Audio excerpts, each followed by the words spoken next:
Alright guys, welcome back to the channel. Today we are actually looking at a Luminox. And I just started the video and I just realized this was actually upside down. But we have a Luminox watch today. What happened is that a couple of weeks ago I did a video on my Tracer watch that I'm actually wearing today. And I was, kind of saying it's not better, but it is better than Luminox. And, it is better. Thing is, it's just better on different points. So today we have the Atacama field. Atacama is a desert somewhere in the world. I think it's in Chile. I forgot to do research on that. Shame on me. But yeah, so it's a desert somewhere in the world. So it's part of their land series, which is kind of odd because that thing is huge. And not that huge, it's just proportions are a little weird. But anyways, so it's a 42.5 millimeter case. It is 15 millimeters thick, which is kind of odd for quartz movement, but we'll get more on that. What really kills it is the lug to lug. They love to do big watches and big lug to lug. So it has a 51.5 lug to lug distance, but it also has male end links, and the actual end link itself, it protrudes. My English with that word is sucks. So protruding. Anyways, correct me in the comments, please. And I'm not having a stroke. It's just the way I talk usually for those who've never been on the channel before. So what do we have? So it is powered by the Ronda 5130, and it does have a 12-hour minute counter here, and you just press on the top and you start the chronograph. It also has an alarm. So I did try to set up the alarm a couple times, and I just failed. I'm still reading the manual. Yes, because with some watches you do have to read the manual and not go commando style and yeah, let's do this, I'm a man, I'll do it on my own, I don't need a manual. This one you need, with same as with some G-Shocks that are so complicated you just have to sometimes go in a corner and cry. So chronograph is quartz, watch, quartz. So clicks, see, now it's set. Screw down crown, but ironically the pushers are not screwed down, they're just for show. But nice big crown, easy to grip.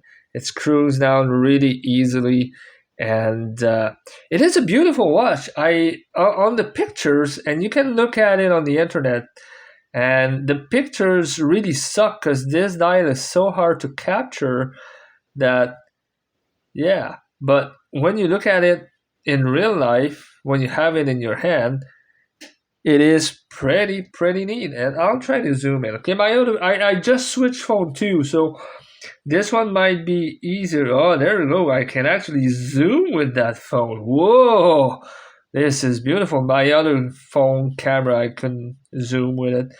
So yeah, right now you can see the sunburst effect, and Luminox has that thing to do dial that are kind of porous like a sponge, so you can see a little bit of that too, just like that. Yeah, so you can see it's a little porous, like if you ever played curling, it looks like the ice on the curling alley or curling place, whatever you want to call it. So this thing is actually pretty beat up. It has lots of scratches and weird scratches too. Let's show the case back here. So it is a screw-down case back, and battery life is about 2.5, 3 years, depending on usage and how often you use the stopwatch and the alarm. But like I said, once you get to use the alarm is really loud. And that was the one thing I tried to set it up for you guys, but so it is really loud for a watch alarm, which usually they're not that loud. But it is I mean, I like it. I'm not a guy that usually wears dials of color. I really like them black and like with white accents because I just like the contrast of it. And good thing that Luminox put on some white hands on it because it would be really hard to read the time with black hands on this. So kudos to Luminox. And remember, this is an old watch. This is about like 10, 15 years old. That goes back to, the early age and early days of Luminox. And I'll try to, here, let me pop that bracelet for you. And it's kind of hard to do on camera, but let's try. This one still has the MB Microtech somewhere. Oh, there it is. Let me zoom in. Oh, I'm so happy this thing zooms. You see, I always come prepared, right? No, I don't. So MB Microtech, yeah, right here. Right here. But now it won't focus. There we go. H3 MB Microtech.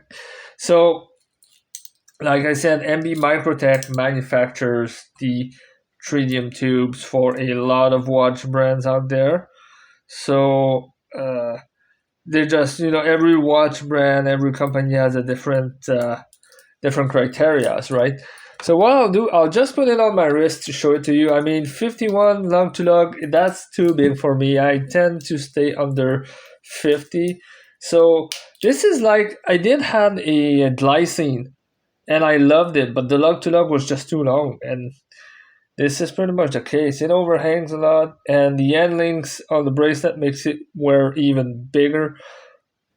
But it's not that bad. I had worse, like the Belova that didn't even curve down, and it was just floating there, like a watch that's floating in space, which was the actual theme of the watch. So, all right, bad jokes aside, let's put them side by side and just give you my real impression on Tracer and Luminox and why I prefer Tracer. So Luminox, at some point, they came up with some marketing, not shady marketing, but they had to sell watches, right? So they came up with all sorts of marketing. One of the latter were the Bear Grylls line of watches, and survivalist watches and whatnot. And I'm like, I really find it hard to buy into that kind of stuff.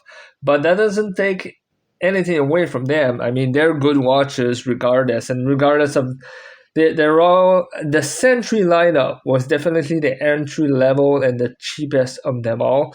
But even then, I mean, for somebody who's just wearing a watch and wants like the tritium to try it out, that was a very well priced and well placed product for them people. And we gotta remember the 3000 series of watches. They were designed to be light, so the plastic carbon was really resilient. And even if you chip it or whatever, you just heat it up and you can just shape it back so you get off like the sharp edges and whatnot. And yes, it may sound crazy, but yeah, that's what you could do with them. And they were really nice watches. I mean, I remember having a couple of those color mark series, and even the original Paul Walker one. And they are nice watches. But between Tracer and Luminox, if that Luminox would have been like 48, 49 lug to lug, I would have been a no-brainer. I would probably kept it. But because it is so big compared to the Tracer, and the Tracer is more yeah, I won't even edit that because you know what? I don't edit my video. But yeah, so the Tracer is definitely more into my sizing, just like my my Fortis official Cosmonaut that I have. But yeah, sorry, I'm just all over the place tonight. Yeah, it is a very nice watch.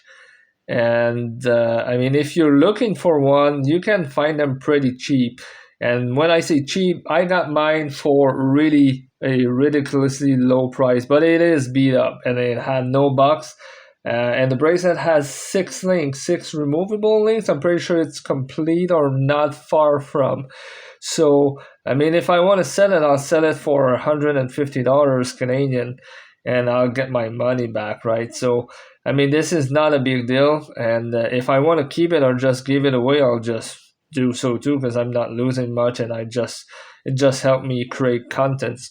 So I'm really happy that I could bring that one to you. Maybe if I keep it long enough, I'll give you a long-term review. I started wearing watches again and putting my smartwatches aside, because for work nowadays I wear the smartwatch because it does help me keep track of emails and whatnot that comes in, because sometimes I don't hear my phone, I'm not in front of my computer, so it kind of helped. But I'm trying to move back to a more traditional watch wearing at the office kind of thing there. So if you find that video interesting and entertaining, yeah, I'm gonna say it. Subscribe and press the like button.